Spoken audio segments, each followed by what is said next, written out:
Hello, hello. My name is Ayan Nazir, and as you can tell by the enthusiasm in my voice, I love the Industrial Revolution, which is why I'm going to be teaching it here today to you all.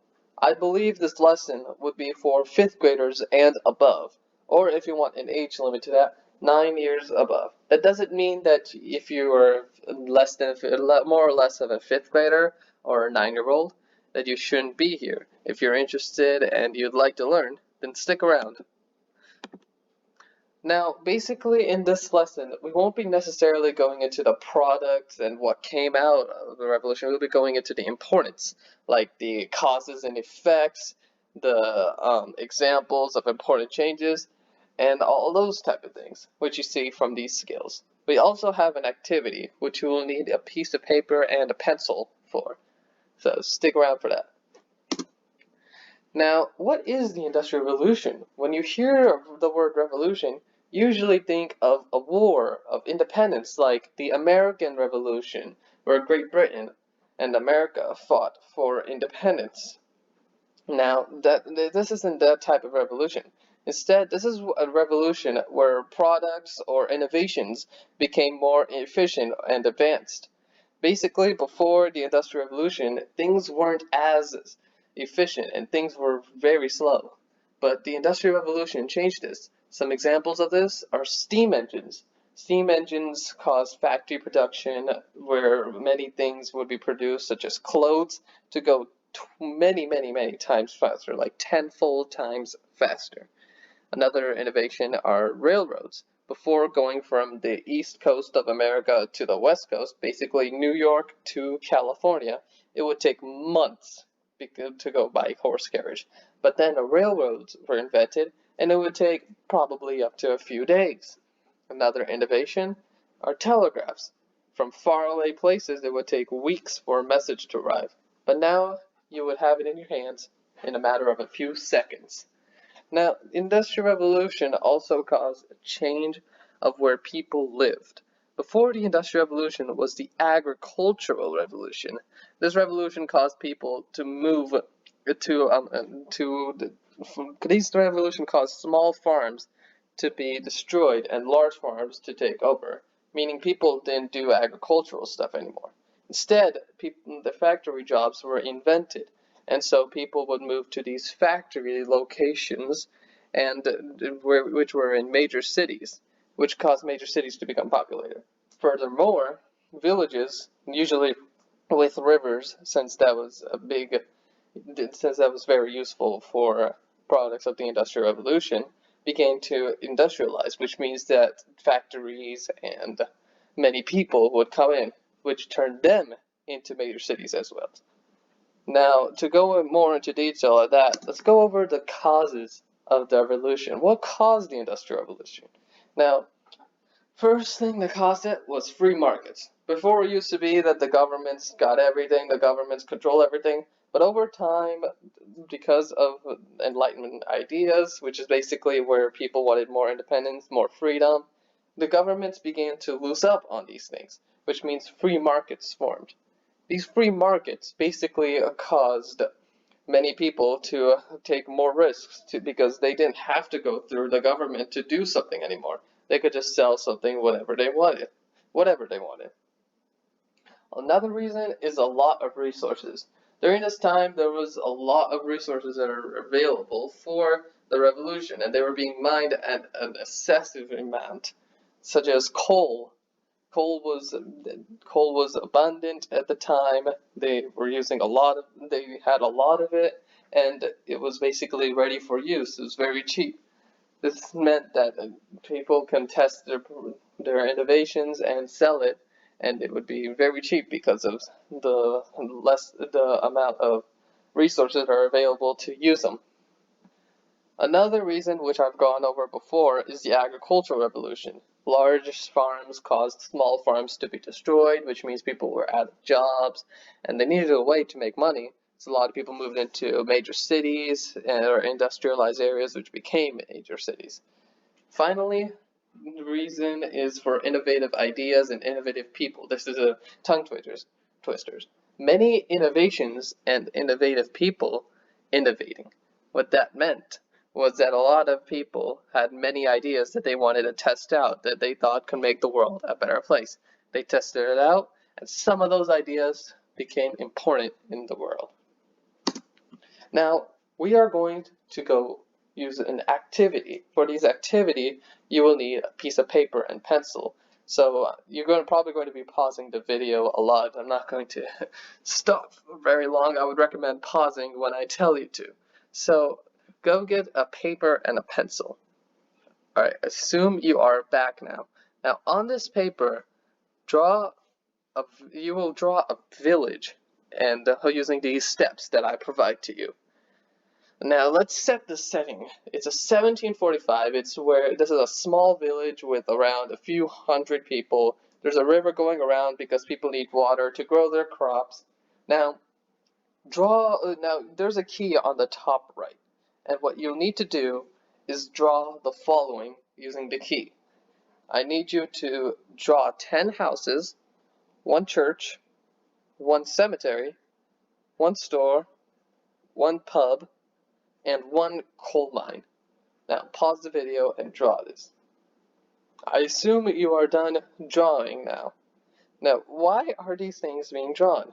Because in 1745 and the 1740s, villages usually had these small little things, but this eventually changed because of industrialization and urbanization, where cities began from rural to urban. Now let's go on to the next step. Round 1. This is where changes begin to happen.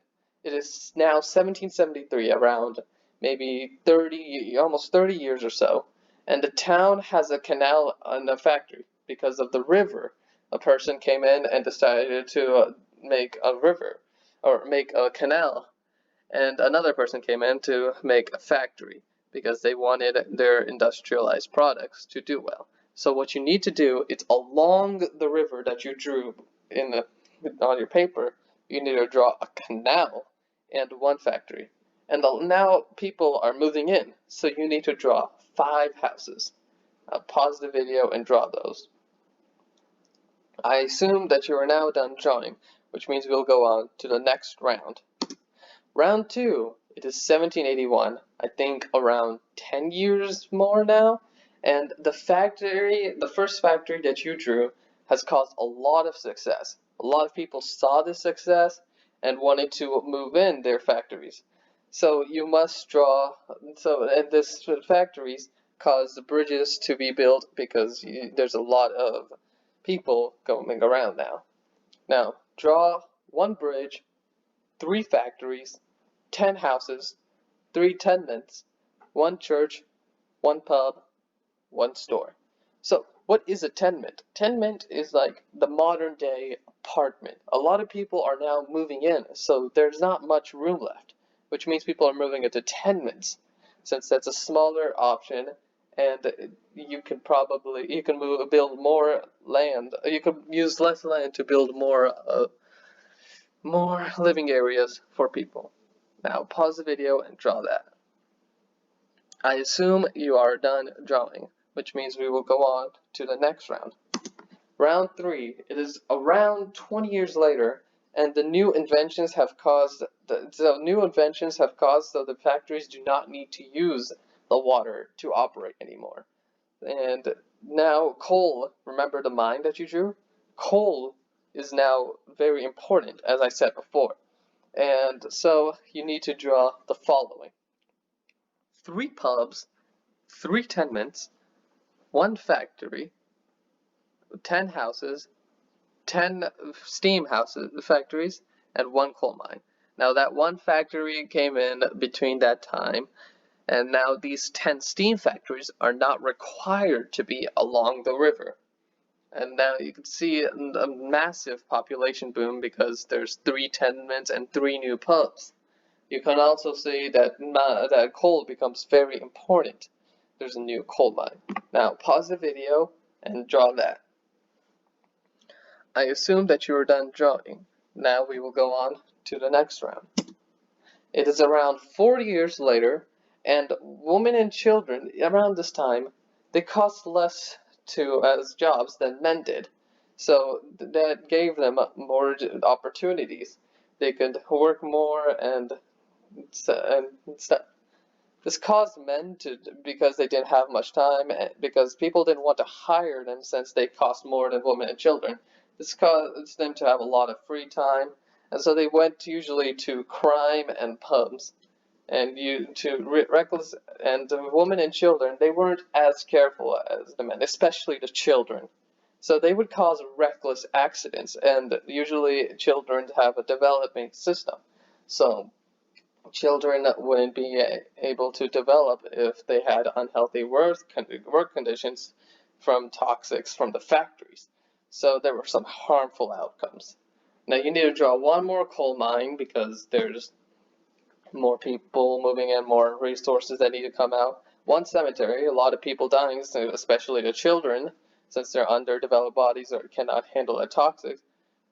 One railroad. This is a new thing around this time period. Railroads were one of the experimental things, and there's a lot of resources coming out of this town. It has quite a few coal mines. So they do a railroad so that they can transport all these materials, all these products. One jail for all those men who are committing crimes. One tenement for because population booms. One pub for those men with the free time, and one hospital for the kids who are causing reckless accidents and are getting sick because of factory conditions. And now, on to our final round, around 10 years after the last round. The factory workers have now taken over the village. Usually there used to be a lot of agricultural people, but now they're not there anymore. So now this is an urban area, and caused the farmers to move to other farming areas or become factory workers as a whole. These factory workers are now the middle class. This is actually when the middle class was born. The middle class are people who are not poor or farmers or pioneers, nor are they rich merchants or anything. They actually have money to entertain themselves and send their children to school. The fact that the working class, the middle class, still exists today, and it's very, very large. So what you need to draw is one railroad going from one town to another. It now goes through other towns so that it can collect resources from them as well.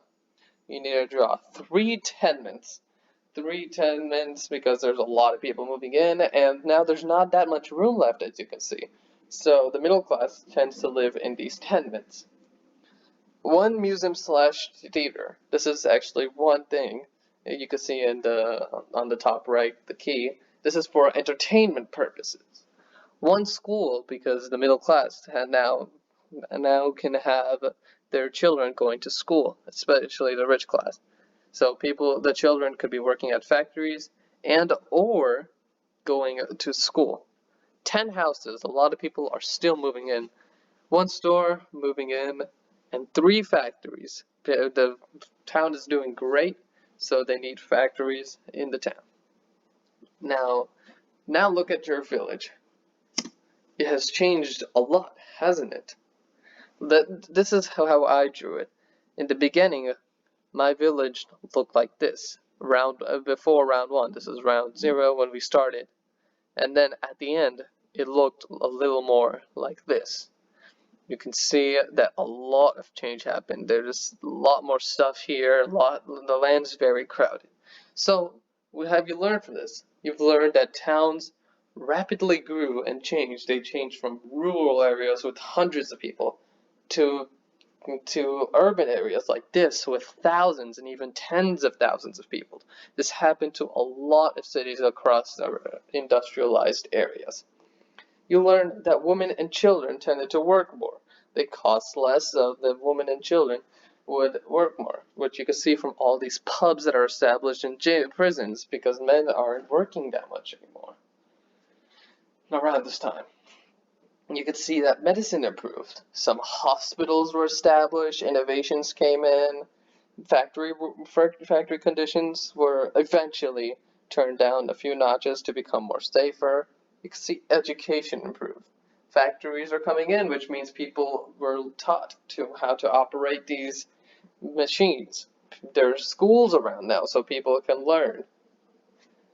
Now we go on to the next skill, effects of the Industrial Revolution. So the effects, as I said before, medicine, it improved. This caused population to boom. People were usually dying. Before, people were just dying and dying. But now that people weren't dying and more people were being born, that meant that there was a huge boom in the population since more people tended to live more. Working conditions were now established. This is actually in the more like the beginning 20th century. During the actual Industrial Revolution, there weren't many working conditions, but this changed during maybe the 20th century because people did not like how they were dying, how they were getting sick because of all these factory conditions.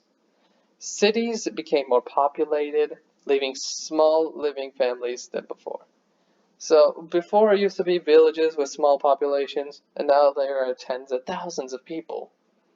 Women work in factories more. This is particularly for women, and there began movements for women, such as the women's suffrage. I mean, they're working at the same rate of men, but they're not getting the same rights. This caused a movement for women during the 19th and the 20th centuries, the 1800s and 1900s. And finally, the middle class was born, which still exists today. People who could afford entertainment, but were not necessarily rich. Now we go on to specific changes in specifically communication and transportation. Now, because of the steamboat, which I said before, traveling from Europe to the Americas went from 9 weeks, which is almost 2 months, to 3 weeks. That's a third of the time. That's very important. If you were transporting stuff from there to back, you would still be quicker than what the time used to be. Traveling from east to west US, that means from like California to New York, or sorry, New York to California, went from 4 months from horse and carriage to 4 days on railroad. That's huge. That's a huge improvement. Communication from east to west, again, New York to California, went from 10 days to services such as the Pony Express to 10 minutes because there's telegraphs. People would just beep, bop, bop, bop, use Morse code to transport their messages. Now, this is the end of the presentation. Here are some sources and activities that I use. This is for information that I gathered, just general information. This is actually the activity that I used back here, around 1, 2, 3, 4, 5.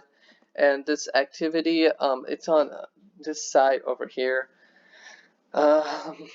It's a pretty outdated page, so that'll be fun to navigate. This is the causes of the Industrial Revolution, taught me about like what caused it, what was there to help it. And this is the effects, what we just went over here. Now for the About Me page.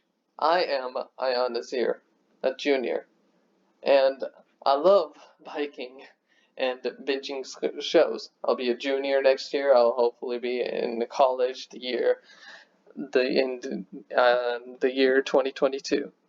Thank you for learning about the Industrial Revolution. Bye bye.